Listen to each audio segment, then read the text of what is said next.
One, putting out the fire. Lots. Hang on. Get this goddamn microphone. There we go. All right. I hate reading with this microphone. I need to situate it differently, I think. This is what I need to do. This. There we go. Oh, God. This is the move right there. See that? Put your little thing back down, though. What? Your fuzz. There you go. All right. Technical this difficulties. Actually is the move. I think this is the way Jocko Willink does it on his podcast. Because I watch him read books and yeah, I wondered how he. Yeah, there we go. There it is. This is a game changer. All right. Lots of talk about the fallout from correcting dogs around things they're excited, worried, or fearful of. There's a lot of typos. He just went excited, worried, fearful of. Should be or fearful of. God. How did all these get through? Sorry. I think Sorry, it's probably everyone. self-edited. Self-edited. Yeah. Self-published. Yeah. All right. The messages are built around the idea that you will create a negative association by correcting around one of these triggers. The real bummer is that these messages are so... I don't know what that word is. Ubiquitous? Yeah, that one. Listen, English was my worst subject in school. I was real bad with it. I just never gave a shit. I didn't understand the consonants and this and that, the type. You read so many books. How's that a thing? I didn't get into reading until way later in life, though. I was not a reader in school at all. There were a couple books here and there that I would pick up and start reading that I really liked, like Chuck Palahniuk or whatever, guy that wrote Fight Club. He's got a bunch of books. I read most of his books, and I really liked those. But here's the thing: I could read it. I could sit here and read it, but I don't. Yeah. You don't understand all of the things in it. Like ubiquitous. Yeah, well, certain words. I mean, my vocabulary is not great, obviously. But from a grammar standpoint, I don't know what any of this is. I don't know how to properly use these things. I know how to read it. You know? Yeah. I have to, fuck if I try to, write something out. You know? Oh, God. Oh, man. All right. Where were we? So they're afraid to correct their dogs. Instead, they work to counter-condition and create positive associations through food and other rewards. There we go, back to this counter-conditioning stuff. We talked about this enough times. Yeah. What they're missing and not being told is that the negative association is already in play. That's why your dog is reacting. If there was no negative association, you wouldn't be seeing any of the issues. The other part they're missing and not being told is that you can't create a positive association while the dog is freaking out over the negative one.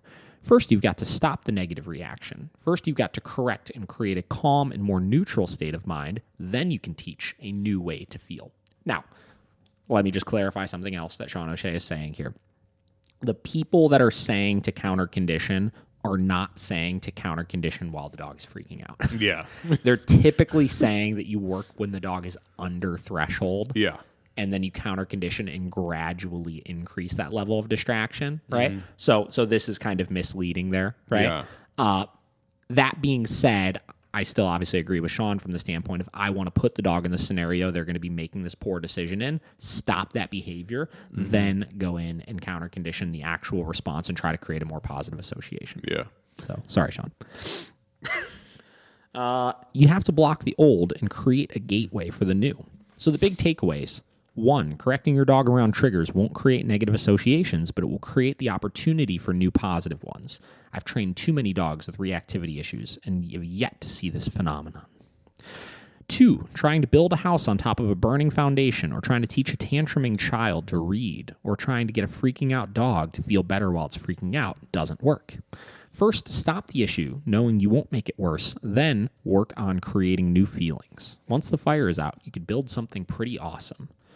So again, we went through that misleading part. Now, a lot of this stems from, I think the first couple things was creating a negative association by correcting around one of these triggers, right? Yeah. Same with that. I think we kind of all know the dog is having a negative association. I think the problem is people are nervous that they will create worse of an association with that, okay, yeah, right? yeah. Which is why in a lot of these cases, depending on what the specific thing is, we try to spend the time making sure the dog understands the correction is for the behavior that they are doing, not the miscellaneous thing. Yeah. Right? And a lot of that comes from us attaching the correction to us, right? So that's why we use verbal markers. That's why we tell the dog what we're correcting them for in that moment, and that's why we're an active part of the process. Because let's look at this strategically, because I like looking at stuff like this and kind of playing devil's advocate and like looking at, okay, cool, the opposite argument. How can we discuss that and explain how it may be true sometimes and how to avoid it, right?